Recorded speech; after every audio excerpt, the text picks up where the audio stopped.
दोस्तों, मैं अर्जुन परिहार आप सभी का स्वागत करता हूं परिहार पाठशाला की इस नई क्लास में। आ, आज का जो नया टॉपिक है that is MS Excel. MS Word जो है वो कंप्लीट कर चुके हैं हम। उसके जो भी शॉर्टकट कीज़ हैं उन शॉर्टकट कीज़ की अलग से पीडीएफ जो है वो आपको इस संडे तक टेलीग्राम ग्रुप पे मिल जाएगी। अगर आप चैनल पे पहली बार आए हैं तो चैनल को कीजिए सब्सक्राइब और प्लेलिस्ट में जाके चेक कीजिए, आपको उस कंप्यूटर की सारी क्लासेस जो है वो फ्री ऑफ कॉस्ट मिलेंगी। तो चलिए शुरू करते हैं एमएस एक्सेल की। देखिए, अगर आपने एमएस वर्ड पहले नहीं पढ़ा है तो मैं आपको इतना बोलूँगा कि पहले आप एमएस वर्ड पढ़िए, क्योंकि काफ़ी सिमिलरिटीज़ होंगी यहाँ पे, तो मैं उनको स्किप करूँगा बीच में। आज हम पढ़ेंगे बेसिक चीज़ें जो एमएस एक्सेल से रिलेटेड चीज़ें हैं। ये बेसिक चीज़ें थोड़ा बहुत मैथमेटिकल रहने वाली हैं, तो थोड़ा सा आप ध्यान दीजिएगा यहाँ पे। अब एमएस एक्सेल क्या है बेसिकली? एमएस एक्सेल बेसिकली एक स्प्रेडशीट सॉफ्टवेयर होता है। क्या होता है? एक स्प्रेडशीट सॉफ्टवेयर होता है बेसिकली ये, ठीक है। अब दो चीज़ें होती हैं, अगर आपने देखा होगा, एक कभी कभी डिफरेंस पूछा जाता है, एक होता है एमएस एक्सेस और एक होता है एमएस एक्सेल। इन दोनों में क्या फ़र्क होता है? एमएस एक्सेल और एमएस एक्सेस में जो भी डेटा पॉइंट ऑफ व्यू से ये डिफरेंट होते हैं। एमएस एक्सेल में जो डेटा हम डालते हैं वो नॉन रिलेशनल होता है, ठीक है। और जो एमएस एक्सेल में डेटाज की हम एंट्री करते हैं वो रिलेशनल डेटा होते हैं। क्या होते हैं वो? They are relational to each other. और जो एमएस एक्सेल में जो डेटा होता है वो नॉन रिलेशनल होता है। क्या होता है? नॉन रिलेशनल होता है। अब जो एक्सेल की फाइल होगी, एक्सेल की जो फाइल बनती है उसे कहा जाता है वर्कबुक। क्या कहा जाता है? वर्कबुक। वर्कबुक क्या होता है basically? It is collection of worksheets या फिर स्प्रेडशीट्स कह सकते हो आप, ठीक है। जैसे यहाँ पे एम एस वर्ड की फाइल होती थी, उसी तरीके से एम एस एक्सेल की भी फाइल होगी। तो एक्सेल की फाइल को हम कहते हैं वर्कबुक, और वर्कबुक बनी होती है वर्कशीट या फिर स्प्रेडशीट से। अब सवाल ये है कि बताओ, किसी भी वर्कबुक में टोटल नंबर ऑफ वर्कशीट कितनी हो सकती हैं? टोटल नंबर ऑफ वर्कशीट कितनी हो सकती हैं वो डिपेंड करता है मेमोरी पे। वो किस पे डिपेंड करता है? मेमोरी पे, ठीक है। जितनी मर्जी आपको बनानी है उतनी मर्जी बना सकते हो, depending upon the limitation of the memory. अब जो फाइल नेम है, फाइल नेम, अब ये फाइल नेम की बात कर रहे हैं। वैसे तो एक्सेल की फाइल को वर्कबुक कहते हैं। कहते क्या है? वो वर्कबुक है। लेकिन अब इस एक्सेल फाइल का नाम भी तो होगा कुछ, फाइल नेम। बाय डिफ़ॉल्ट जो नेम लिखा आता है उसे कहा जाता है बुक वन। ऐसे लिखा होगा बुक वन, अगर आप कुछ नाम नहीं चेंज करोगे तो। मैनुअली भी आप नाम चेंज कर सकते हो, आराम से बिल्कुल कर सकते हो। अब जो भी नाम रखोगे आप, मान लीजिए मैंने लिखा Arjun dot D O sorry XLSX, मान लो ये मैंने नाम रख लिया मैनुअली। अब मैं अर्जुन की जगह कुछ और भी नाम लिख सकता था इसका। तो कितने कैरेक्टर्स उसमें अलाउड होते हैं? मैक्सिमम 225 कैरेक्टर्स का आप इस्तेमाल कर सकते हो। 225 कैरेक्टर यूज़ कर सकते हो आप, मतलब जो भी आप मैनुअली नाम रखोगे। अब ये यहाँ पे एक ध्यान रखने वाली बात है कि जैसे मान लो मैंने ARJ फिर स्पेस दिया, फिर U लिखा, फिर N लिखा, तो इसमें ये जो स्पेस दिया मैंने, इसको भी कैरेक्टर गिना जाता है। इसलिए मैक्सिमम 225 कैरेक्टर्स विद और विदाउट स्पेस आर काउंटेड। तो ये आ गया फाइल नेम। फाइल एक्सटेंशन जो है, फाइल एक्सटेंशन फाइल को आइडेंटिफाई करने के लिए इस्तेमाल में लाई जाती है। तो 2003 से पहले जो फाइल एक्सटेंशन हम इस्तेमाल करते थे वो था .xls। 2007 से आगे 2007 के आगे कौन सा इस्तेमाल कर रहे हैं? .xlsx, ठीक है। यहाँ पे ये x की फुल फॉर्म आपसे पूछी जाती है, that is XML open document, ठीक है। अब ये XML stands for extensible markup language. XML stands for XML extensible markup language. ये ईयर की बात नहीं कर रहा हूँ मैं, ये यहाँ पे बात हो रही है MS ऑफिस वर्जन्स की, ठीक है ना। MS ऑफिस वर्जन्स की बात हो रही है यहाँ पे। अब देखिए, जैसे मैंने यहाँ पे लिखा अर्जुन डॉट XLX, जैसे मैंने क्या लिखा? अर्जुन डॉट XLSX, ये फाइल नेम है। तो ये तो है फाइल एक्सटेंशन, ठीक है, इसे कहा जाता है फाइल एक्सटेंशन। और ये जो है ये फाइल नेम है। ये क्या है? फाइल नेम है। अभी कभी कभी आपसे पेपर में पूछा जाता है कि फाइल नेम और फाइल एक्सटेंशन को सेपरेट किससे किया जाता है? तो वो किया जाता है इस डॉट से। इस डॉट को डॉट नहीं बोलते हैं, इसको बोलते हैं पीरियड। इसको क्या बोलते हैं? पीरियड। तो ये याद रखना, किसी यहाँ पे फाइल एक्सटेंशन और फाइल नेम को अलग कौन करता है, सेपरेट कौन करता है? पीरियड, ठीक है। अब देखें यहाँ पे, अब MS, ठीक है, ये आपने पढ़ा कि भाई एक्सेल की फाइल ये है, तो हम थोड़ा सा अंदर जब जाएंगे एक्सेल की फाइल में तो क्या मिलेंगे आपको, वर्कशीट्स या स्प्रेडशीट्स मिलेंगी, ठीक है ना, उनकी बात करते हैं। तो बाय डिफॉल्ट जो नाम होगा वो नाम होगा स्प्रेडशीट का शीट 1। रिनेम भी कर सकते हो, बिल्कुल रिनेम कर सकते हैं। कितने कैरेक्टर्स का इस्तेमाल कर सकते हो, 31 कैरेक्टर्स का इस्तेमाल कर सकते हो शीट 1 का नाम लिखना है। अगर आपको वर्कबुक का, जैसे वर्कबुक का ही नाम चेंज करना है, जैसे वर्कबुक का नाम है बुक 1, मैं इसको रिनेम करना चाहता हूँ, बिल्कुल कर सकता हूँ। कितने कैरेक्टर्स तक अलाउड है, 225। अब बुक 1 के अंदर क्या होती हैं, स्प्रेडशीट शीट्स होती हैं, या स्प्रेडशीट्स कह सकते हो। शीट का बाय डिफॉल्ट नेम क्या है, शीट 1। शीट 1 क्या मैं इसको चेंज कर सकता हूँ, बिल्कुल कर सकता हूँ। कितने कैरेक्टर्स अलाउड हैं, 31 कैरेक्टर्स अलाउड हैं रिनेम करने के लिए, ठीक है। अब एक्सेल का स्ट्रक्चर आपने देखा होगा कि ग्रिड लाइंस बनी होती हैं, ऐसे करके बना होता है, ग्रिड लाइंस ऐसे होता है ना MS एक्सेल, ठीक है। तो रोज और कॉलम से बनी होती हैं बेसिकली आपका MS एक्सेल, ठीक है। अब यहाँ पे जो कॉलम्स होती हैं उनकी नेमिंग होती है ABCD ऐसे करके नेमिंग होती है, और रोज रोज की जो नेमिंग होती है वो नंबर से की जाती है, 1 2 3 4 ऐसे करके। तो कॉलम की जो हेडिंग होगी वो अल्फ़ाबेटिकल होगी, और रोज की जो हेडिंग होगी वो क्या होगी, न्यूमेरिक होगी। यहाँ पे लिख लीजिए आप इस तरीके से, और ये कॉलम्स इस तरीके से यहाँ पे, ठीक है। मैक्सिमम कितनी कॉलम्स हो सकती हैं, मैक्सिमम कॉलम्स हो सकती हैं 256। 256 कब तक, जो 2003 तक वर्जन थे उसमें मैक्सिमम कॉलम 256 हुआ करती थी, ठीक है। अब जो 2007 के बाद जो भी MS ऑफिस के वर्जन हैं उसमें MS एक्सेल में कितनी मैक्सिमम कॉलम्स हो सकती हैं, दैट इज 16,384। नेमिंग कैसे होगी, ए से लेकर जो लास्ट वाली होगी दैट इज XFD। रोज भी चेंज हुए होंगे, तो 2003 तक जो मैक्सिमम रोज थी दैट वाज 65,536। कभी कभी इसी को 64 के भी लिखा होगा वहाँ पे ऑप्शन में, तो इस तरीके से भी कभी लिखा होता है। उसके बाद जो भी 2007 ऑनवर्ड्स थे, 2007 ऑनवर्ड्स जो आई हैं वो कितनी आई हैं, 10,48,576। इतनी आपकी मैक्सिमम रोज है, 10,48,576। ये चीज़ें जो हैं वो फैक्चुअल हैं, ये आपको याद रखनी पड़ेंगी, ठीक है। देखिए यहाँ पे किसी भी सेल का जो एड्रेस है, किसी भी सेल का जो एड्रेस होगा, जैसे यहाँ पे अब मान लीजिए इस सेल का आपको एड्रेस निकालना है, ठीक है। तो इस सेल का एड्रेस जो होगा वो होता है column into rho, column into rho. तो इसका कॉलम कौन सी है, बी, कौन सी है, बी, और रो कौन सी है यहाँ पे, 2। तो इस सेल का एड्रेस होगा B2, क्या एड्रेस होगा, B2। अगर मान लीजिए आपको इसका निकालना है तो कौन सी आ जाएगी यहाँ पे, C, और यहाँ से क्या है, C3। तो इस तरीके से आपको किसी भी सेल का एड्रेस होता है कॉलम और रो के बराबर। जैसे मैंने यहाँ पे एग्जांपल लिखा A1 A2 B1 B2, इस तरीके से सेल एड्रेस होते हैं। अब कोई जैसे मान लो एक सेल फार्मूला होता है, ठीक है, ये सेल फार्मूला है। यहाँ पे इक्वल, जब भी कोई चीज़ फार्मूला लिखूंगा मैं, इक्वल टू से अगर कोई चीज़ शुरू होगी मतलब ये फार्मूला है, ठीक है ना। इक्वल टू यहाँ पे मैंने लिखा सम, और यहाँ पे लिखा A1 कामा A2, इसका मतलब A1 और A2 में जो भी चीज़ होगी उसका क्या होगा, सम होगा। अब ये सम जो है यहाँ पे कोई और फंक्शन भी हो सकता है, ठीक है ना, जरूरी थोड़ा कि सम ही करना है आपको। और ये A1 और A2 को कहा जाता है सेल रेंज, क्या कहा जाता है, सेल रेंज। इसके हम आगे भी डिटेल में डिस्कशन करेंगे आप यहाँ पे।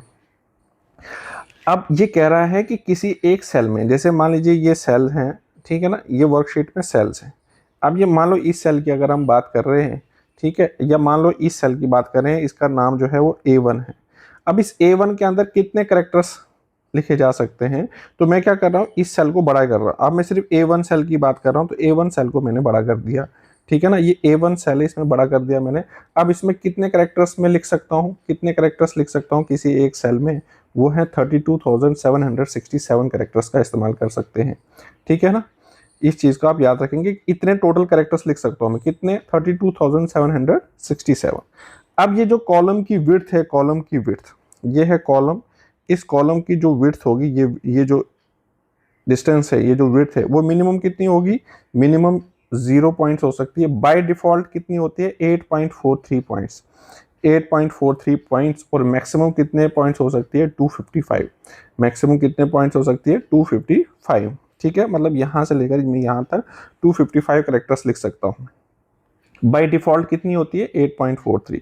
उसी तरीके से जैसे कॉलम की विड्थ है, उसी तरीके से रो की हाइट भी होगी। ये कोई रो है, अब इसको भी मैं तो ऐसे लिख सकता हूँ ना कि ये वाली जो स्पेस है ये कितनी हो सकती है, तो बाय डिफ़ॉल्ट होती है 15 पॉइंट्स की, मिनिमम ओब्वियसली 0 भी हो सकती है और मैक्सिमम जो है वो 409 पॉइंट्स की हो सकती है या 409 कैरेक्टर्स की हो सकती है। तो ये कुछ पॉइंट्स हैं, ये आपको मैंने कहा था पहले भी कि ये कुछ मैथमेटिकल पॉइंट्स हैं जो आपको याद रखने पड़ेंगे। अब ये कह रहा है कि कितनी शीट्स अवेलेबल होंगी बाय डिफ़ॉल्ट किसी भी वर्कबुक में। किसी भी वर्कबुक के अंदर क्या है, वर्कबुक के अंदर है शीट्स। अब वो कह रहा है कि कितनी शीट्स अवेलेबल होंगी, ठीक है। तो जो 2000 बाय डिफ़ॉल्ट कितनी भी शीट्स अवेलेबल होती हैं खुद से। जो 2010 वाला वर्जन था, यहाँ याद रखना मोस्टली जब हम कंपैरिजन करते हैं तो वो होता है 2003 और 2007, लेकिन यहाँ पे 2010 और 2013 है, इसलिए यहाँ क्वेश्चन के गलत होने के चांसेस ज़्यादा होते हैं। तो टिल 2010 तक जो भी एमएस ऑफिस के वर्जन थे उसमें 3 शीट्स बाय डिफ़ॉल्ट दी जाती थी।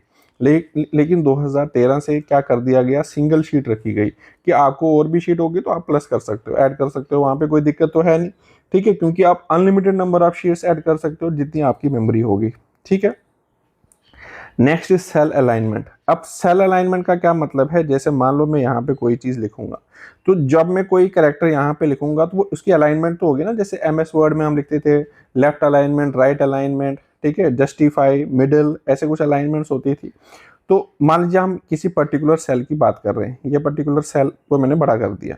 अब इसके अंदर मैं कोई चीज़ लिखूंगा तो अगर मैं अल्फ़ाबेट्स लिखता हूँ तो अल्फ़ाबेट्स हमेशा यहाँ पे लिखे जाएंगे ARJUN, ऐसे लिखे जाएंगे अल्फ़ाबेट। अगर मैं कोई नंबर लिखता हूँ तो सॉरी, अल्फ़ाबेट्स जो होंगे वो लेफ्ट अलाइन हो जाएंगे, क्या हो जाएंगे, लेफ्ट अलाइन हो जाएंगे बाय डिफ़ॉल्ट खुद से ही। अगर मैं कोई नंबर लिखूंगा तो नंबर आप देखना यहाँ पे लिखे जाते हैं, नंबर्स की जो अलाइनमेंट होती है वो राइट अलाइनमेंट होती है बाय डिफ़ॉल्ट।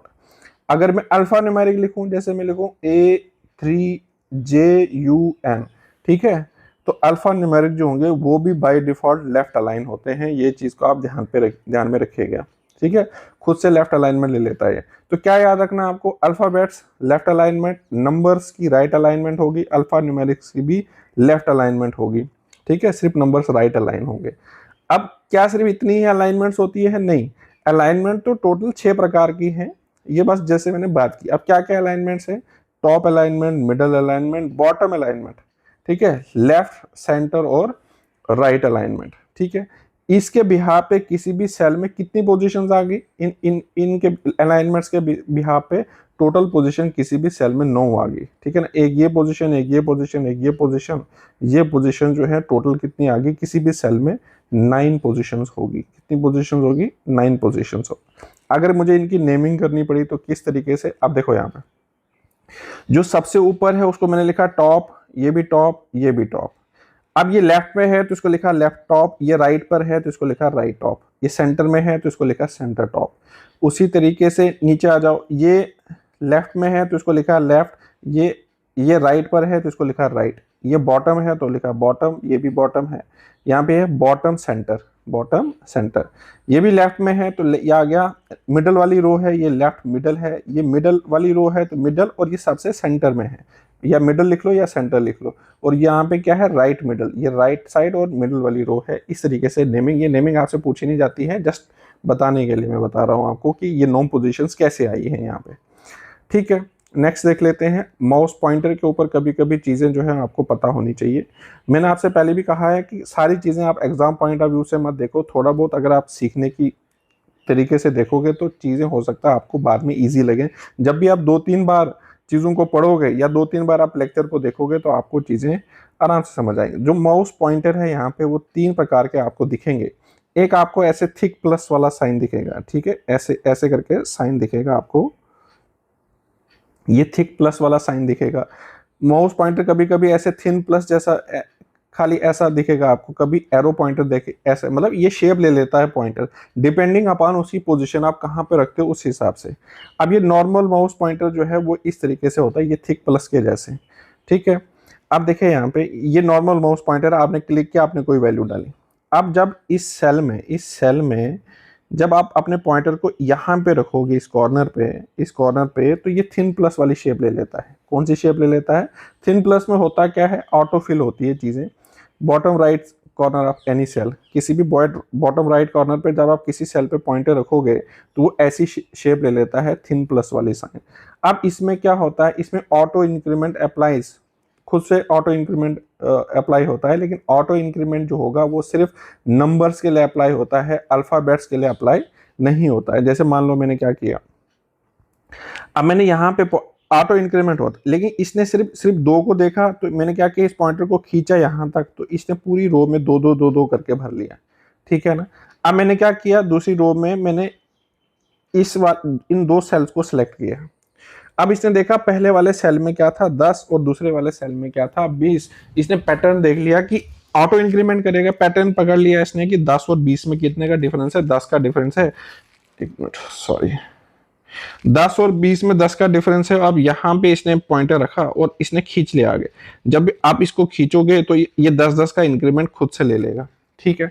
लेकिन अगर आपने पॉइंटर यहाँ पे रखा, ऐसे रखा पॉइंटर, तो यहां से खींचोगे आप, तो पॉइंटर जो है वो क्या करेगा, पॉइंटर जो है वो खींच तो लेगा, लेकिन अल्फाबेट्स पे इंक्रीमेंट अप्लाई नहीं होता है, ठीक है। इस चीज का आप ध्यान रखेंगे।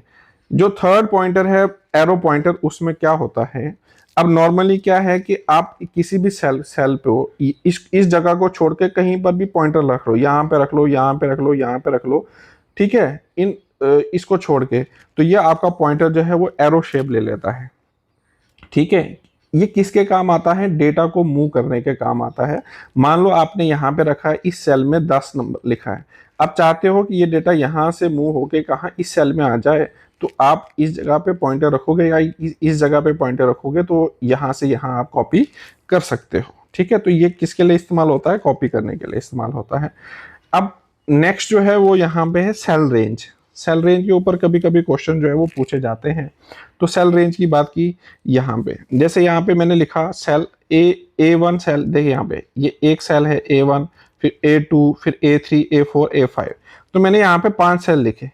ये तो 5 सेल्स है, लिखेंगे कैसे इस, अगर इसी सेल्स को मैंने रेंज में लिखना होगा तो कैसे लिखूंगा, यहाँ पे ये A1 से लेकर कहाँ तक A5, बीच में कॉलम से इसको सेपरेट करूंगा, कहां से लिखा A1 से लेकर A5 तक, ठीक है। पढ़ते कैसे हैं, इसको पढ़ते हैं A1 थ्रू A5, ऐसे करके पढ़ते हैं इसको। अब ये तो बड़ा इजी है कि अगर आपसे कोई पूछे A1 और A5 के बीच में बताओ सेल काउंट कितना है, सेल काउंट कितना है, यहां तो आप आराम से गिन लोगे 1 2 3 4, ठीक है ना। आप बताओगे A1 और A5 के बीच में कितने हैं, 4 सेल्स आते हैं, ठीक है। लेकिन कभी ऐसा लिखा हो कि भाई A10 से लेकर D40 तक बताओ कितने सेल काउंट आते हैं, तो तब क्या करोगे आप, तो ऐसे में क्या निकालने का क्या तरीका होता है, ये जो कॉलम्स हैं, कॉलम्स इसको लिख लो आप ABCD, ए से लेकर डी तक जाना था ना, ए से लेकर डी तक, तो कितने कॉलम्स आ गए, ये 4 कॉलम्स आ गए, मैंने 4 लिख लिए यहाँ पे। जो रोज थी आपकी, रोज थी यहाँ पे, यहाँ 40 में से 10 माइनस कर दो, इसकी माइनस कर दो, बड़े में से छोटा माइनस कर दिया, तो कितनी आ गई 30। जो भी नंबर आएगा उसमें +1 करना है, ये हर किसी में +1 करना है, तो कितने आ गए यहाँ पे 31। ये जो भी नंबर्स आएंगे इनको आपस में कर दो मल्टीप्लाई, क्या कर दो मल्टीप्लाई, तो आपका आंसर आ जाएगा। समझ आया आपको, ठीक है। तो इस तरीके से आप मुझे बताइए जरा नीचे कमेंट सेक्शन में, अगर लिखा हो आपके पास A15 से लेकर, ठीक है, A15 से लेकर C36 तक, आप मुझे बताइए जरा सेल काउंट कितना आएगा, नीचे कमेंट सेक्शन में बताइए कि A15 से लेकर C36 तक सेल काउंट कितना आएगा, ठीक है। चलिए नेक्स्ट, फॉर्मूला या फंक्शन, जैसे मैंने पहले भी कहा था आपसे कि किसी भी फॉर्मूले को शुरू होता है वो होगा = सम, यहाँ A1 कामा या सेमीकोलन का इस्तेमाल करोगे A1 B2, ठीक है। ये होता है सेल रेंज, क्या होता है सेल रेंज। अब इसी के ऊपर डिफरेंट क्वेश्चंस बनते हैं, वो कैसे बनते हैं क्वेश्चंस, वो जरा देखिए यहाँ पे। मान लीजिए अगर आपको, एक होता है रिलेटिव रेफरेंस, कॉपी पेस्ट कर दी है चीजें आपको, रिलेटिव रेफरेंस बोलते हैं इसको। 2-3 चीजें हैं, रिलेटिव रेफरेंस, एक मिक्स्ड रेफरेंस, एक एब्सोल्यूट रेफरेंस, उन तीनों चीजों को देखते हैं। रिलेटिव रेफरेंस में हम कॉपी पेस्ट करते हैं चीजों को, कैसे करेंगे, मान लीजिए कि A2 सेल में, ठीक है ना, ये सेल्स हैं, ये मान लीजिए ये A1 है, ये A2 है, ये A2 सेल है। इस A2 सेल में मैंने फंक्शन क्या लगाया था, ये लगाया था सम A1 और सेमीकोलन B4 ये चीज मतलब ये डेटा आपको वहां पे पड़ा है किस में, A2 में। आप चाहते हो कि यही डेटा जो है वो मैं D4 में डाल दूं। किस में डाल दूं? D4। यहां होगा कहीं D4, तो उसमें D4 में डाल दो। अब जब ये कॉपी करोगे तो उस सेल का एड्रेस भी तो चेंज होगा, ठीक है ना। उस सेल का एड्रेस क्या चेंज होगा वही आपको पता करना होता है यहाँ पे। अब क्या होगा यहाँ पे, कैसे करना है आपको, आपने A2 से कहां जाना है, D4। आप A से लेकर D तक अगर आप जाओगे कॉलम वाइज, तो कितने का इंक्रीमेंट होगा, 3 का, BCD, है ना। तो 3 का इंक्रीमेंट होगा। उसी तरीके से जो आपका रो में कितना इंक्रीमेंट होगा, 2 से लेकर 4 में कितना डिफरेंस है, 2 का डिफरेंस है। कॉलम में कितना डिफरेंस है, 3 का डिफरेंस है। बस यही चीज आपको यहाँ अप्लाई करनी है। ऐसे लिखो, इस फॉर्मूले को यहाँ फिर से लिखो। अब यहाँ ए में 3 का इंक्रीमेंट कर दो, तो 3 का इंक्रीमेंट करोगा तो ए की जगह क्या आ जाएगा, डी। इस कॉलम में 2 का इंक्रीमेंट कर लो, 1 + 2 कितना आ गया, 3। ठीक है। इसमें इसमें भी 3 का इंक्रीमेंट कर लो, तो 3 का बी के बाद क्या आ जाएगा, ई। और इस कॉलम में 2 का इंक्रीमेंट कर लो तो क्या आ जाएगा, 6। क्या आ जाएगा, 6। इसे कहा जाता है रिलेटिव रेफरेंस। ठीक है, समझ आया आपको। कुछ नहीं करना है, जिस भी सेल में आपको कॉपी पेस्ट करना है। जैसे A2 से अगर आपको कहां जाना है, मान लो मुझे D4 में जाना है, जैसे मैंने यहाँ, तो A से लेकर D तक कितना डिफरेंस है, 3 का। 2 से लेकर 4 तक कितना डिफरेंस है, 2 का। बस आपको बस चीजें अप्लाई करनी है, जो भी गिवन चीज होगी उस चीज में वो चीज अप्लाई करनी है, तो आपका आंसर आ जाएगा। नीचे कमेंट सेक्शन में बताइए कि अगर A3 सेल में ये चीज पड़ी है, अगर आपको A3 सेल से ये चीज कॉपी पेस्ट करनी है, किसमें, ET सेल में। किसमें, ET सेल में। ठीक है, ET नहीं, E1, E7 है, सॉरी, E7 है यहाँ पे, E7 सेल में। तो E7 सेल में यहाँ पे क्या आएगा, ठीक है, दिस इज E7। आप कमेंट सेक्शन में बताइए जरा यहाँ पे क्या आएगा।